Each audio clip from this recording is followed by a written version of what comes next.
জিলাপি খাবেন, মিলাদ পড়বেন, গোলাপ জল ছিটাবেন, হ্যাঁ, তারপরে জশ্নে জুলুস করবেন, 12ই রবিউল আউয়ালে বাস বাসায় গিয়ে ঘুমিয়ে যাবেন, শেষ, আশিকে রাসূল হয়ে যাবেন। আমাদের কন্টিনেন্টের মানুষ আনুষ্ঠানিক ইসলাম পালন করতে মজা পায়, যে ইসলামটা পুরো জীবন ভর পালন করতে হবে সেটা পালন করতে তাদের অ্যালার্জি হয়। একদিন এগুলো করতে খুব মজা লাগে। সারা বছর যে রাসূলের সিরাত অনুযায়ী চলবো বা মানুষকে সেই দাওয়াত দিব বা সেই চেষ্টা করবো, এটা আমাদের মধ্যে আসতে চায় না। সবচেয়ে বড় কথা হলো সিরাত আমাদের রোডম্যাপ হচ্ছে কোন তরিকায়, কোন পদ্ধতিতে আল্লাহর জমিনে আল্লাহর আইন বাস্তবায়ন করবেন, এটা রোডম্যাপ। বলে না ইসলাম কায়েমের রোডম্যাপ কি? আপনারা ইসলামের কথা বলেন, ইসলাম কায়েম হবে, ইসলামের বিজয় হবে, ইমাম মাহদী আসবেন, হ্যাঁ, ইসলামী খেলাফত কায়েম হবে, আরো অনেক কিছু হবে যেগুলো আপনারা বলেন। তো ইসলাম কায়েমের রোডম্যাপটা কি আপনাদের প্রশ্ন করেন অনেকে। তো এই প্রশ্নের উত্তরে বহু দাড়ি টুপিওয়ালাও বলে আমাদের রোডম্যাপ হচ্ছে ইলেকশন, ইলেকশন করবো, ইসলাম কায়েম করবো। অনেকেই বলে, যারা বলেন তাদের ডিগ্রির অভাব আছে, সার্টিফিকেট অভাব নেই, ডিগ্রি সার্টিফিকেট বড় বড় লকব দিয়ে ভর্তি, বিশাল ব্যাপার। তাদের সামনে আমরা কিছুই না, তাদের সামনে আমাদের কোনো মূল্যই নাই, বুঝতে পারছি? কিন্তু এই পুরা সিরাতের মধ্যে আবার ওই ইলেকশনের কোনো কথা নাই, এই পুরা সিরাতের মধ্যে আবার কোথাও ইলেকশনের কোনো কথা নাই। এখন আপনি যদি চান তাহলে সরাসরি আল্লাহর ওহী থেকে জ্ঞান নেন, আর না হলে প্রচলিত জ্ঞান থেকে জ্ঞান নিতে পারেন। এই জন্য আমি সবসময় জোর দিই ইয়াং জেনারেশনে নিজেকে পড়তে হবে, নিজেকে পড়তে হবে, জানার চেষ্টা করতে হবে, ওলামায়ে কেরামের সোহবতে যেতে হবে, যে বিষয়টা নিয়ে মতপার্থক্য দেখা যায় সেটারও সমাধান জানার জন্য ওলামায়ে কেরামদের দ্বারস্থ হতে হবে, একজনের না, ওলামায়ে কেরামদের দ্বারস্থ হতে হবে যে আসলে ব্যাপারটা কি। এক কথায় সিরাত হচ্ছে, সবচেয়ে বড় কথা হলো সিরাত হচ্ছে কিভাবে আল্লাহর জমিনে, জমিন কার? বাংলাদেশের মালিককে? আচ্ছা, বাংলাদেশের মালিক আল্লাহ, এটা অনেকে মনে করে না। অনেকে মনে করে বাংলাদেশের মালিক হচ্ছে জনগণ। কি হাসতেছেন?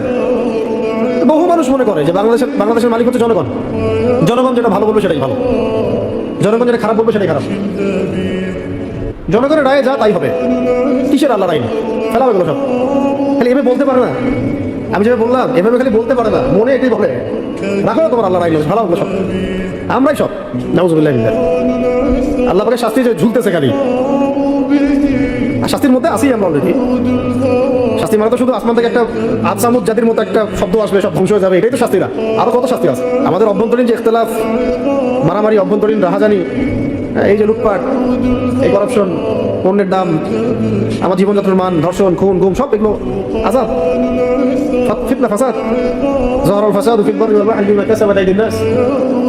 এখন এই কথাটা সরাসরি এরা বলতে পারে না, কিন্তু কাজে সেটা প্রমাণ করে, কারণ মনের মধ্যে এটা আছে। আল্লাহ পাকের এই জমিনটা তাহলে এই জমিনের মালিক কে? বাংলাদেশের মালিক কে? বাংলাদেশের যতগুলো পলিটিক্যাল দল আছে তাদের মালিক কে? যে ব্যক্তিরা এই দেশ চালায় তাদের মালিক কে? মনে তো হয় না। বাংলাদেশের পার্লামেন্টের মালিক কে? অর্থ ব্যবস্থার মালিক কে? ব্যবসা বাণিজ্যের মালিক কে? এটা আমরা বলতেছেন। মানুষ মনে করে যে আল্লাহ পাককে মসজিদে পাওয়া যাবে, মসজিদে, নামাজে, রোজায়, হজে, যাকাতে।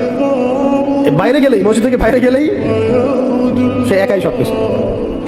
আগে এটা মাথায় নেবেন, জমিনের মালিক কে? এই দেশের মালিক।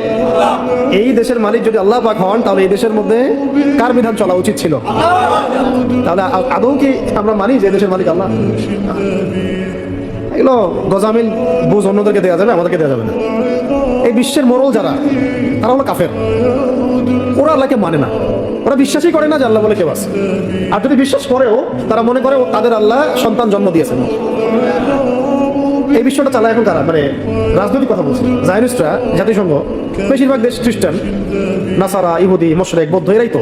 এরা জোট করে পলিসি মেক করে বিশ্বটা চালানোর চেষ্টা করে, ল মেক করে, ফাইন্যান্স, ইকোনমিক, সবকিছু ওরাই করে, মিডিয়া, প্রযুক্তি। এরা তো আল্লাহকে বিশ্বাসই করে না, পরকালে বিশ্বাস করে না, কোনো নবীতে বিশ্বাস করে না, মুহাম্মদ সাল্লাল্লাহু আলাইহি ওয়াসাল্লামকে স্বীকার করে না, হিসাবের দিনে বিশ্বাস করে না, মিজান কুলসিরাতে বিশ্বাস করে না।